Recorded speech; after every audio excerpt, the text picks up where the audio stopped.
Hello everyone. So let's talk about another divide and conquer technique for sorting. So previously we had talked about the merge sort. The next sorting algorithm that we are going to talk about is quicksort, and this is a very well-known sorting algorithm, and it's also very frequently used sorting algorithm. So what quicksort does is, uh, given any input, you have to pick up one element from the input and call it a pivot. And then we have to partition the input into two parts, making sure that uh, in the first part, all the elements are smaller than the pivot. And in the second part, everything is larger than or equal to the pivot. So how do I select the pivot? Like, there are different approaches. Like, you can select the first element in your input as your pivot, or the last element, or you can just take the median of the first, last, and the middle element and take that as pivot. For today's discussion, we're going to select the first element of the input as pivot. Okay. So next thing that we need to do is, after the input is divided into two parts, we have to recursively call these same quicksort again on the left, on the first part and the second part. And then the first part is sorted, the second part is sorted, and the pivot is in its exact position. So the whole thing is now sorted. So no extra work is necessary because the sorting is done in place. So I'm going to define more. It will be more clear to you. So here is it. Suppose you are given an input. So you select the first element P as pivot, and then you partition it. As you can see, the green color means the first partition. So, and the red means the second partition. So everything in the first partition is smaller than the pivot, and everything on the right is larger than or equal to the pivot. And the pivot, as you can see, it has already found its exact position, right? So this is its exact position. Next, what I have to do is I have to sort this, right? Sort this part. That means I want to call recursively the same sort thing on both of the parts. And then after they're sorted, now you see this is sorted. Now this is also sorted. And this is in its right position. So the whole thing is now sorted, right? Okay. So this is again another illustration. So say this is your input array, quicksort. And how do I do the quicksort of set S? First, we select a pivot. Okay, so we select a pivot based on what policy we are following to select a pivot. Say the pivot is 65, we're selecting. And so this quicksort has like how many elements? It has like 10 elements. So this is like from index 0 to 9. Next, index 0 to 5, 6 elements will be here. And the pivot index is going to be 6, right? And 7 to 9 is going to be here. So we are partitioning the array into two, right? 6 elements on the left partition, first partition, 3 elements on the right partition, and the pivot actually goes into it becomes the seventh element. That means index for the pivot is going to be 6. Next, I call quicksort again on S1. That means I sort this. And I sort this. I call quicksort again on S2. And now you see this is S1 is sorted and S2 is sorted, and pivot was in its own position from before. Now the whole thing becomes sorted. Okay. So this is the algorithm. We need to specify when you call quicksort, this is the input array. We need to specify the left index. For the previous example, the left index was 0 and the right index was 9, right? Okay. So at some point, since this is a recursive algorithm, so there needs to be a base case to break the recursion. So if the left index is greater than or equal to the right index at certain point, that means the left index has crossed the right index or has become the one single element. In that case, we stop, we return. Otherwise, what we do is we find the partition index. We do the partition thing, right? So for the previous example, you remember that the partition index was 6. Okay, so it was 6. So next I call quicksort on the first part and the second part. The first part was from 0 to 5. The second part was from 6 plus 1, 7 to 9, right? So I call these two and I'm done. So this is the pseudocode for the recursive quicksort algorithm. So now let me illustrate again how we do the partition. So first you have this pivot, right? And then suppose this is a pointer, we call it a moving pointer, right? This pointer moves to the right. Just for now, just think that this pointer somehow moves to the right. And every time it moves, it checks if the element is smaller or larger than the pivot or not. Okay, so it's moving and at certain point it moves here. Now, so far it has checked other elements. You see on the left side, all these elements in the green color are smaller than the pivot. And then these are the larger than the pivot. And then next, now it's looking for this element, what's happening to this element. So it checks this and it says that this is larger than the pivot. And we want to put everything that is larger than the pivot in the second part. So we are fine, right? So this moves again, and next element, it finds that it is smaller than the pivot. Now, this one actually needs to move here, right? So what we do is next, this is the pointer. This is called the swapping pointer. Let's call the swap pointer or something like that, okay? So the swap pointer will move here, and then what we're going to do is we are going to do a swap here. Let's see. So this is the point where we want to swap. So let's swap between these two elements. And now you see the swapping pointer moves here. And then everything smaller than the pivot stays together. Everything larger than the pivot stays together. So I keep on doing this. And finally, you see, this is how it looks like. And this pointer goes out of bound and the swapping pointer stays here. Next, I have to put this pivot in its right position, right? So what do? I just do a swap between the pivot element and the last element here. Okay, so I do my swap. The pivot is in its right position. I'm going to, if it looks a little bit complicated, I will show you another example. It will actually clear things up. So this is an example, and you're given an input array, and the first element we are considering it as pivot, and then this is our moving pointer and this is our swap pointer, right? Where this points to where the next element is swappable. Okay, so the moving pointer moves, it keeps on getting larger elements, it's fine. But as soon as it finds something a smaller element, you see this is a smaller element. Now this is smaller element, I want to put it on the left, right? So what do I have to do? I have to move the swap pointer one place here and then move and do a swap, right? Okay, so yeah, I changed the swap pointer, like increase the swap pointer by 1, and now I do an exchange. So I did my exchange. Now the moving pointer moves again. It's larger, so I'm fine. Now I get another smaller one, right? So this one, you see this is smaller. So this one needs to be swapped. So what I have to do is I have to move this one here, the swap pointer here, and then do a swap. Okay, so I move the swap pointer here, and then I do a swap. Okay, next I move again, and this is bigger. And okay, so next I move again, this is smaller. So this is going to be exchange, right? Swapped again. So I move it here and then do a swap. Okay. So next, the moving pointer moves again, and this is when the algorithm stops. That means it goes out of bound.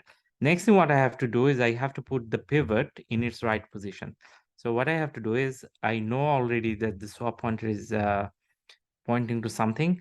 So what I have to do is I have to just do a swap between the position of I and the position of the pivot or the first element for here. Okay, and then I do that, and you see the partitioning is perfectly done. I have the first partition, the second partition. Okay, now the algorithm, obviously, so this is the pivot, right? X is the pivot. So the left element is, or the first element is selected as pivot. The swap pointer is initially put to the left, and this was the moving pointer. So this was moving all the way from left +1, that means from the second element up until the right. And whenever I encountered a value that is smaller than my pivot element, so this was my pivot element, immediately what I did is I increased the swap pointer position by 1 and did a swap, right? Okay, so I keep on doing this, and after this, all the partitioning is done. Last thing that I need to do is I have to put the pivot element in its correct position. So I have to do a swap between this was the pivot element, right? And this was the last element of the first partition, as I have shown you in the illustration. And then I do that swap and done. Okay. Yes, and I return my this is the pivot index now, right? So how much work I'm doing? If you carefully look at this, like what I did, so you see this one, this pointer actually moved all the way from this, right? How much work it did in this pointer actually moved. This is like at most it can move like n less than equals to n, right? And how many swaps I did, like actual swaps like this and this, at most something like n or something, right? So if I add all of them up, it's like some constant into n. So if I add all of these up, like how many swaps I did, how many moves I did here for this pointer, how many moves I did for this pointer, right? So all these are like some constant into n. Okay, so the partition, you see the time complexity for the partition is Cn, and the space complexity, like now you see that all the swaps happened in place. We didn't use any extra space, so no space, extra space. So the space for the partition is constant. Okay, now let's look at this problem. I want to do a quick sort on these input array, and the index is from 0 to left index is 0, right index is 7. So I select 4 as the pivot, right? Okay, so if I select 4 as a pivot after the partitioning, what happens? 4 goes into its correct position, and then I have my left and the right. Next, what I have to do is I have to recursively call quicksort on both of these partitions. So next I call, you see, quicksort 0, 2, right? Because this is 0, 2, right? So I call quicksort 0, 2. Again, this is going to be my pivot 2. So 2 comes, I do a partition again, and 2 comes to its right position, and 1 and it's divided into 2 parts now. Next, I work on this on the left, and this is just one single element, and this is my base case. If I reach one single element, that means I'm done, right? So I'm done, so green. I work with 3 single element, I'm done. 3, okay, done. So this part is now totally done, and you see the green color means this is sorted. Now, recursively, we have to call the quick sort on from index 4 to 7. Now, notice carefully that this one is a little bit different. This is already kind of sorted. So if I select 1, the partition is going to happen, but there is nothing going to be there in the left partition. So everything is on right partition. So I call quick sort again from 5 to 7, index 5 to index 7. Okay, so I keep on doing this, and now do you notice that if I am selecting the first element as pivot, although I'm doing partitioning, every time the partition size becomes just one less than the previous one, right? This is a little bit problematic. We'll talk about this, but remember this. Remember this thing, okay? Okay, so next, everything is sorted, and yes, so recursively we call quick sort every time we did partitioning, and eventually the whole thing is sorted. Okay, done. Now the best case, obviously the best case is if I can select a pivot that evenly distributes the input array. So that means initially the input size was n. So the amount of work that I did for partition is Cn. That's fine. Next, after the partitioning, the first part and the second part, both of them are half the size of the initial input size. Okay, so I call quicksort on both of them, right? So that means I call the quicksort twice. So I do the partition twice. And how much work is going to be done here? It's going to be, since it's n by 2 elements, so the partitioning is going to take c into n by n over 2 amount of work, right? So I'm doing this on both of this. So 2 into cn over 2. That is also cn amount of work, okay? So I keep on doing the same thing. Next time I have four of them, I do the partitioning. So this is going to be actually Cn over 4. Okay. So this is going to be Cn over 4. So the Cn amount of work in total. So I keep on doing this. And here there are 3 elements in each, right? So how much work I'm doing? N is 3. So C into 3. 3C amount of work I'm doing for partitioning. And how many of these are here? How many of these? The like, if I have in total n elements and each of these partitions have 3 elements, so there are like n over 3 of these, right? So yeah, I'm doing Cn elements. So every level I'm doing a Cn amount of work. So how many levels are there? So you see the last level is when I reach 1. Okay, so every time I am actually reducing the input size by 2. Partition size by 2. Sorry, the first time it was n, next time the partition size became n over 2, next time it becomes n over 2 square, right? So I keep on doing this. So from n, how many times you need to divide it by 2 so that you can reach to 1? It's log n times, right? So how much total work I'm doing? I have log n levels, and in every level I'm doing Cn amount of work. So it's Cn into log n, this amount of work I'm doing. So it's order of, I just discard the constant term, is order of n log n. Okay, so the time complexity for the best case where you select a pivot which partitions the elements into 2 equal parts is order of n log n. Now the unbalanced partitioning, you remember that if it was like, say, if the array was already sorted 1, 9, 16, 25, 100, something like this, right? If you take this one as the pivot, then your right partition becomes this. Nothing is in the left partition. Next time you select 9 as pivot, so the right partition becomes 16, 25, 100, right? So every time you are just reducing your input size by 1. From n, it comes to n minus 1. From n minus 1, it comes to n minus 2. And it goes all the way down to 1. So how many levels, how many times you need this? Actually, you need n times, right? To reach to n. So how much work you are doing? When the input size was n, you are doing Cn amount of work. Input size is n minus 1. For partitioning, you are doing like n minus 1 amount of work, right? So in total, if you add all of these up, how much work you are doing? So is C into n plus n minus 1 plus n minus 2 plus dot dot dot up to 1, right? So if you see, this is the series of sum of series, right?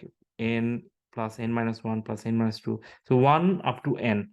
So you know that that is n square, right? Order of n square. So it's order of n square. So in the worst case, quicksort may take order of n square time. Now here is the thing. The good thing about quicksort is about Okay, so this worst case happens if the input is already sorted or reversely sorted. So even if you have something like this, say 9, 8, 7, 2, 1, this is reversely sorted. Even in this case, you select pivot as 9, you see everything goes into the left or the first partition, 1, 2, 7, 8, right? Everything goes into the left partition and then 9 comes here. Okay, so let's talk about the average case. Now, average case means, say, you are given like hundreds of input arrays and you need to sort them, or you are doing quick sort, not 100 arrays at the same time. Maybe throughout the day you are doing sorting for different arrays. Now, it's very unlikely that all these arrays are like already sorted or reversely sorted. So on average, let's say uh, still you're selecting the pivot is not working fine, very fine. So basically, on average, your input element is splitting by a ratio of 1:9. That means you're selecting a pivot in such a way so that the first partition is only having one element, and the second partition is getting like 9 more times of elements. Okay, so what happens? So from n, your first part uh, gets the size of 0.1n, and this one gets the size of 0.9n. Now the left size, every time it's actually getting like you see the size of the left thing is reducing by 10 times every time, right? So how much time it takes from n? So next time it becomes n over 10, next time it becomes n over 10 squared. So how many times it takes to reach to 1? So it's log 10 n times, right? So this is the left part. How much time you take to reach to one element. Now we are concerned about the right part. You see for the right part, this is getting to 0.9. Next time, so it's like n, and then the input size becomes 0.9n. So it's 0.9 into 0.9n, right? So we can say that this is like every time I'm multiplying by 0.9. So it's like dividing by, if you are multiplying by 0.9, you can say you are dividing it by this, right? Okay. Or let's make it more easier. So multiplying by 0.9. So this is 0.9, right? We can rewrite it as n this, right? Okay, next time it becomes this, right? Okay, so that means every time I'm dividing it by this number, so I have to reach 1. So how many times I'm doing this? Obviously, log of 10 over 9n times, right? Okay, so how much total work I'm doing? So log of 10 over 9n into, you see, cn, something like this, right? So still it remains order of n log n, right? Still it becomes order of n log n. So the average case for quicksort is still n log n, which makes it a very suitable algorithm, even for the programming languages, for different programming languages. When you are actually calling sort, most likely it's implemented based on quicksort. Okay, because the average case is really good. So this is a summary of the quicksort. Most of the work is done in partitioning. You have already seen it. After you keep on doing the partitioning, already the array is sorted, so you don't need to do any combining or something. Okay, and the average case is order of n log n, and the worst case is order of n square. And for the space, it actually is being sorted, like the swapping happens in place, so you don't need any additional space for the partitioning. Now here is one thing, for execution you actually need some space. So you see I'm calling quicksort recursively, right? How many levels of recursion happen? It's log n levels, right? So the call stack, this is something we probably will talk later. For call stack may be of size log n. So the space for that, so the space eventually may be order of log n. Okay. Yep. So this is a summary of the divide and conquer for the merge sort. Most of the work is done in merging. It was an order of n log n time algorithm, but it needed auxiliary space, order of n space. Whereas in quicksort, most of the work is done in partitioning. Average case takes order of n log n, and worst case takes order of n square.